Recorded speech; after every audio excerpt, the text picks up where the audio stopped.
ఇది యుద్ధ వార్త కాదు, ఇది బాంబుల కథ కూడా కాదు. ఇది ఊపిరాడకుండా చేస్తున్న ఒక వ్యవస్థ కథ. తుపాకీ చూపించి చంపడం కాదు, అసలు ఊపిరి అందకుండా చేసి చంపేస్తున్నారు. వెస్ట్ బ్యాంకులో పాలస్తీనియన్లపై జరుగుతోంది కాల్చి చంపే హింస కాదు, ఊపిరి ఆడకుండా చేసే హింస. ఇది స్వయంగా యుఎన్ మానవ హక్కుల చీఫ్ వోల్కర్ టర్క్ చెప్పిన మాట. నెమ్మదిగా జీవించే హక్కునే పీల్చేస్తున్న ఈ పరిణామాన్ని ఐక్యరాజ్య సమితి అపార్థైడ్ తో పోల్చింది. దక్షిణాఫ్రికా చరిత్రలో మాత్రమే విన్న ఈ పదాన్ని ఇప్పుడు యుఎన్ మళ్లీ వినియోగించింది.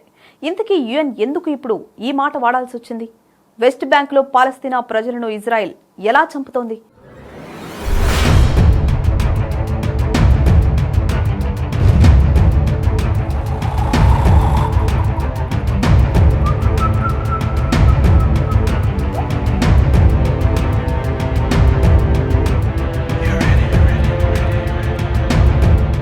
వెస్ట్ బ్యాంక్ లో పాలస్తీనియన్ల జీవితం ఇప్పుడు ఒక పెద్ద చెక్ పాయింట్ లా మారిపోయింది. పుట్టిన ఊరొకటి, పనిచేసే చోటు ఇంకోటి. ఈ రెండింటి మధ్య ఉన్న దూరం కొన్ని కిలోమీటర్లే అయినా అక్కడికి చేరడానికి గంటలు పడుతున్నాయి. ఎందుకంటే ప్రతి అడుగుకి ఒక అడ్డంకుంది. ఇజ్రాయెల్ ఏర్పాటు చేసిన చెక్ పాయింట్లు పాలస్తీనియన్ల కదలికల్ని పూర్తిగా నియంత్రిస్తున్నాయి. ఎవరు ఎప్పుడు బయటకు వెళ్లాలి, ఎవరు తిరిగి రావాలి, ఎవరు ఆసుపత్రికి చేరాలి, ఎవరు తమ పొలానికి వెళ్లాలి అన్నది కూడా ఒక సైనికుడి చేతిలో నిర్ణయంగా మారింది. ఇది తుపాకీతో చేసే హింస కాదు, ఇది రోజు రోజు మనిషి స్వేచ్ఛను పీల్చే హింస.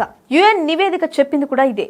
వెస్ట్ బ్యాంక్ లో 2 రకాల చట్టాలు నడుస్తున్నాయి. ఒకటి ఇజ్రాయెల్ సెటిలర్ల కోసం, ఇంకొకటి పాలస్తీనియన్ల కోసం. సెటిలర్లు సివిల్ చట్టాల కింద ఉంటారు, పాలస్తీనియన్లు మిలిటరీ చట్టాల కింద ఉంటారు.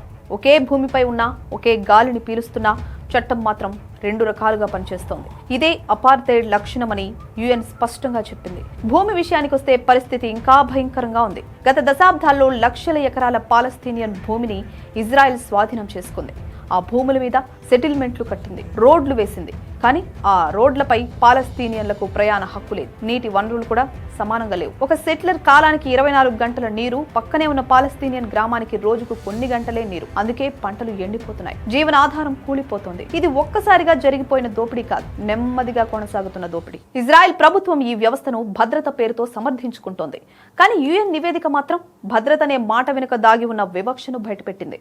పాలస్తీనియన్లను అనుమానితులుగా చూసే విధానం ఇది. పిల్లలను కూడా మిలిటరీ కోర్టులో నిలబెట్టే పద్ధతిది.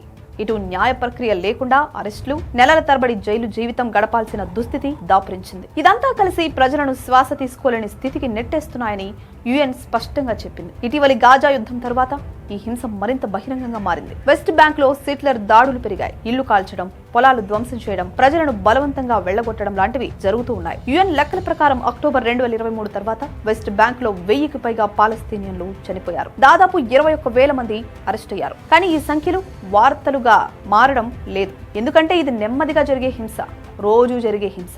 నిజానికి అపార్థైడ్ అనే పదం తేలికగా వాడే పదం కాదు. దక్షిణాఫ్రికాలో దశాబ్దాల పాటు నల్ల జాతిని అణిచివేసిన వ్యవస్థకు ఈ పదం వాడారు.